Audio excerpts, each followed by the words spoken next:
Oke, sebelum lanjut silahkan dukung channel ini dengan cara klik subscribe, like, dan share videonya jika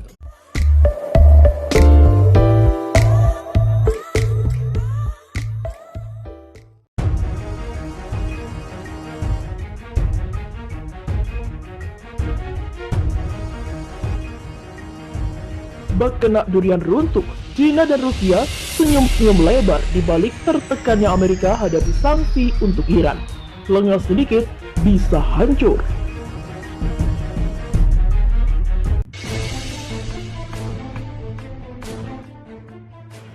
Amerika Serikat yang dikenal dengan negara dikdaya kekuatan militernya kini sedang bernasib apes. Pasalnya, sanksi selama 4 tahun terakhir yang menimpa Amerika untuk Iran menjadikan musuh-musuhnya bak ketiban durian runtuh. Cina dan juga Rusia pun berusaha untuk mengeksploitasi permusuhan kolektif ini terhadap Amerika Serikat dengan menawarkan jalur kehidupan ekonomi, teknologi canggih, dan program pelatihan militer ke Caracas dan Teheran yang menyimpang dari sanksi Amerika. Selain itu, pandemi virus corona yang sedang berlangsung telah memberi Beijing dan Moskow pengaruh lebih besar dalam urusan domestik Venezuela dan Iran, karena mereka sangat bergantung dengan bantuan Cina dan juga Rusia.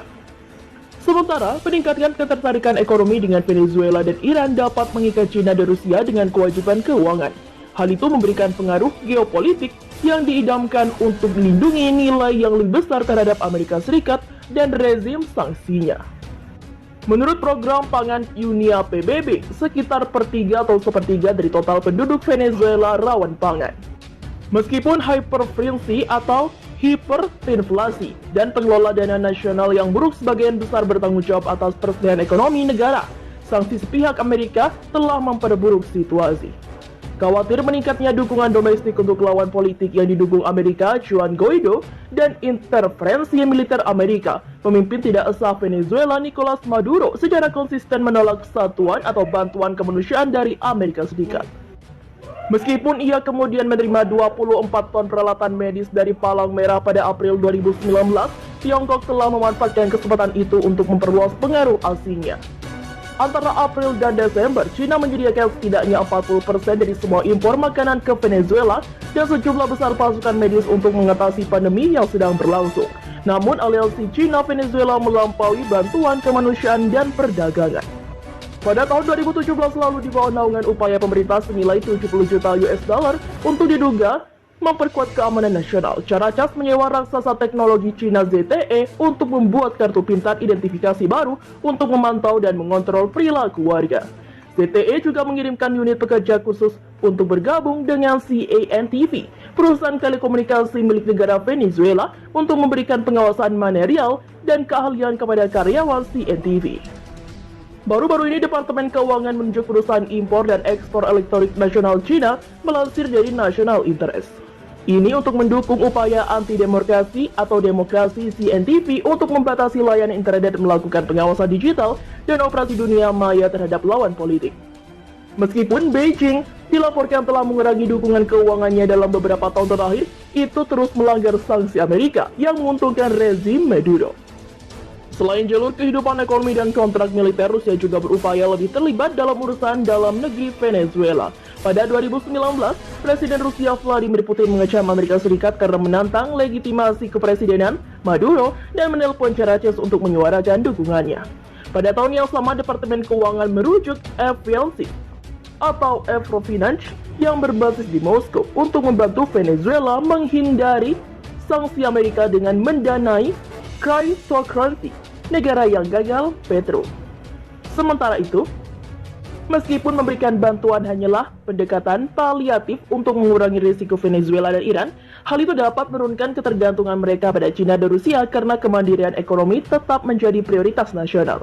Kedepannya, pemerintah Amerika harus menghindari pemberian bantuan kemanusiaan yang insentif politik yang transparan dan upaya perubahan rezim, karena ini hanya akan memberi rugian atau ruang bagi peningkatan intervensi Cina dan juga Rusia. Di sisi lain,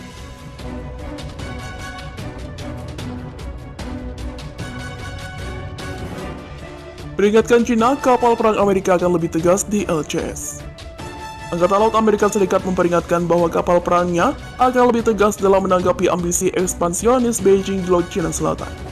Dalam dokumen penempatan atau penetapan tujuan untuk Angkatan Laut Amerika, marinir, dan penjaga pantai tahun-tahun mendatang, Pentagon menekankan bahwa beberapa negara terutama Rusia dan China telah memperebutkan keseimbangan kekuatan di wilayah-wilayah utama dan berusaha merusak tatanan dunia.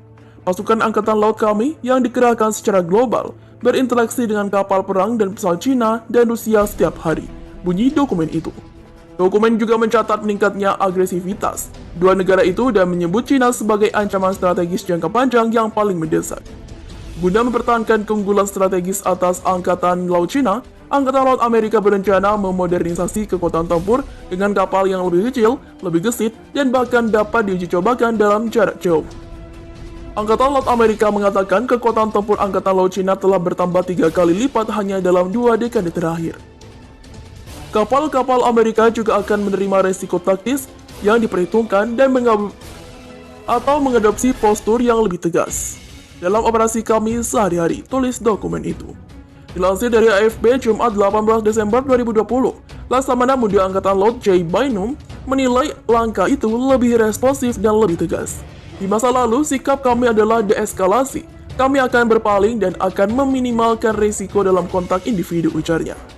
Insiden terbaru antara pasukan Angkatan Laut Amerika dan China terjadi pada akhir Agustus. Saat itu Beijing mengatakan telah mengusir kapal perang Amerika dari Kepulauan Paracel di LCS yang disengketakan.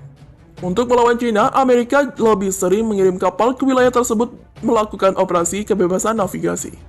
Sebagaimana diketahui, negara-negara Asia Tenggara termasuk Vietnam, Malaysia, Filipina, dan Brunei Darussalam kerap bentrok dengan China atas klaim mereka hampir semua pulau di LCS.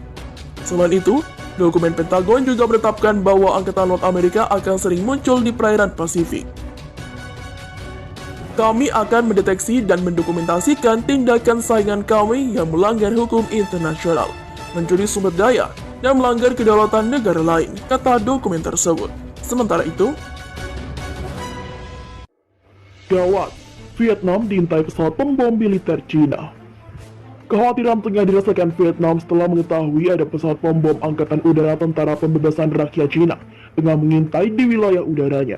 Hal itu diutarakan langsung oleh Duta Besar Vietnam untuk India, Pham San Chow.